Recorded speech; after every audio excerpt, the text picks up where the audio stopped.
Hello everyone. आज की class में बताने वाले हैं class 10th science important objective question के बारे में। ठीक है, तो आप लोग इसे नोट कीजिए कॉपी में और इसे याद भी कर लीजिए अभी से ही।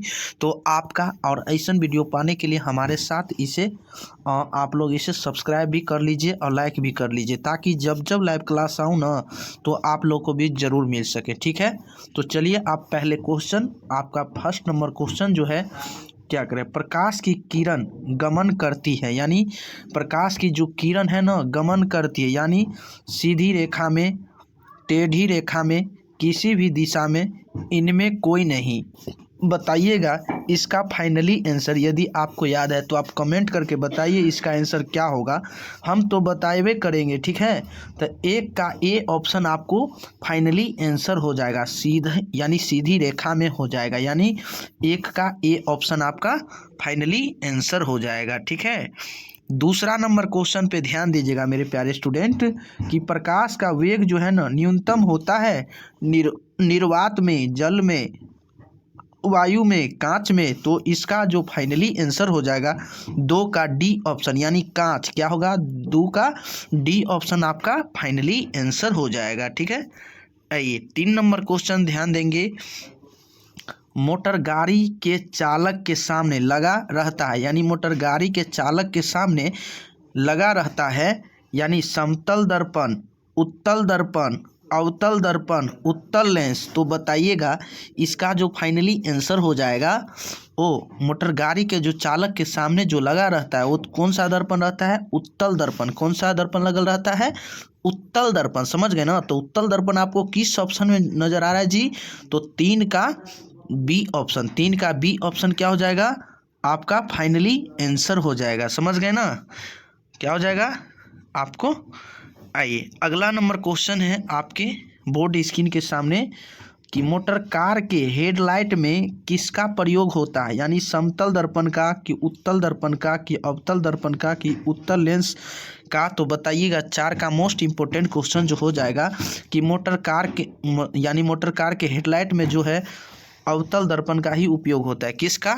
अवतल दर्पण का उपयोग होता है। यानी यही में आपको कहते जाए कि अवतल दर्पण का जो है, अवतल दर्पण ऋणात्मक होते हैं, उत्तल दर्पण जो होते हैं ना धनात्मक होते हैं। ये चीज़ आपको फिक्स है कि एग्जाम में पूछ ही देता है कि आपसे पूछ दिया जाए कि अवतल दर्पण कैसा होता है, यानी ऋणात्मक होता है। ठीक है, और उत्तल दर्पण क्या होता है? धनात्मक होता है। समझ गए होंगे उम्मीद करते हैं। आइए 5 नंबर क्वेश्चन बताते हैं। मोस्ट इम्पोर्टेंट क्वेश्चन है जी। 5 नंबर क्वेश्चन है कि समतल दर्पण द्वारा बना प्रतिबिंब होता है वास्तविक, काल्पनिक, दोनों, इनमें से कोई नहीं। तो बताइएगा 5 का मोस्ट इम्पोर्टेंट क्वेश्चन है जी, काल्पनिक हो जाएगा। क्या हो जाएगा? काल्पनिक, यानी 5 का बी ऑप्शन क्या हो जाएगा? फाइनली आंसर हो जाएगा। समझ गए ना? आइए 6 नंबर क्वेश्चन कहता क्या है बताइए। 6 नंबर क्वेश्चन कहता क्या है जी? ध्यान देंगे।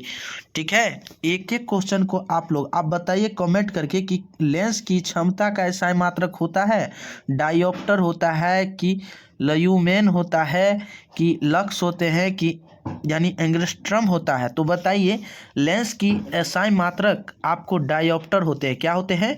डायोप्टर। यानी 6 का कौन सा ऑप्शन सही हो जाएगा? ए ऑप्शन आपका फाइनली आंसर हो जाएगा। 6 का ए ऑप्शन क्या हो जाएगा? Finally answer. समझ गए होंगे उम्मीद करते हैं।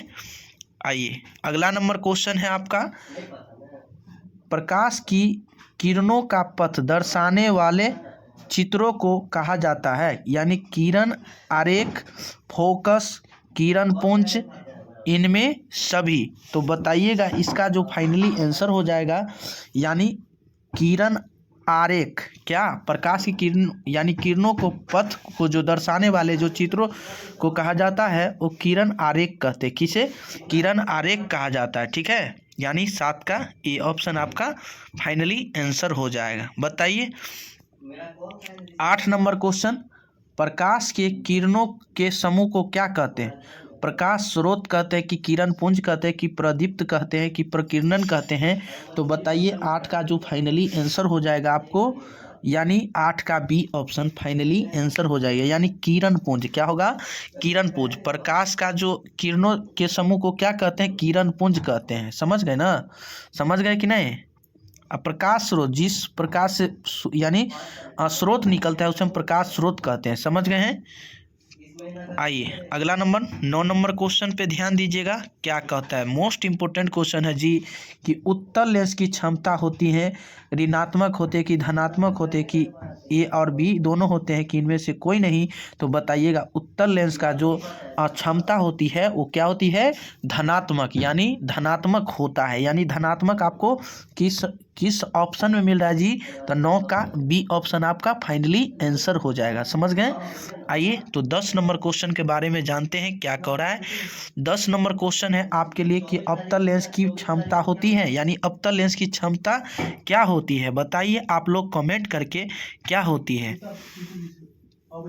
बताइएगा क्या होगा, बताइए। मोस्ट इंपोर्टेंट क्वेश्चन है जी आपके लिए, एग्जाम के लिए मोस्ट इंपोर्टेंट क्वेश्चन है। ऋणात्मक होती है कि धनात्मक होती है कि ए और बी दोनों होते हैं कि इनमें से कोई नहीं।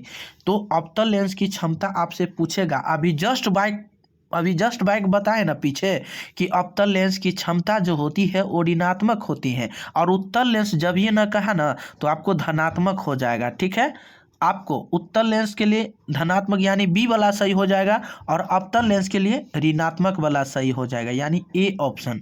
समझ गए। आइए तो जानते हैं अगला नंबर क्वेश्चन क्या कहते। उत्तल लेंस यानी उत्तल लेंस किसको कहते बताइएगा। Most important question.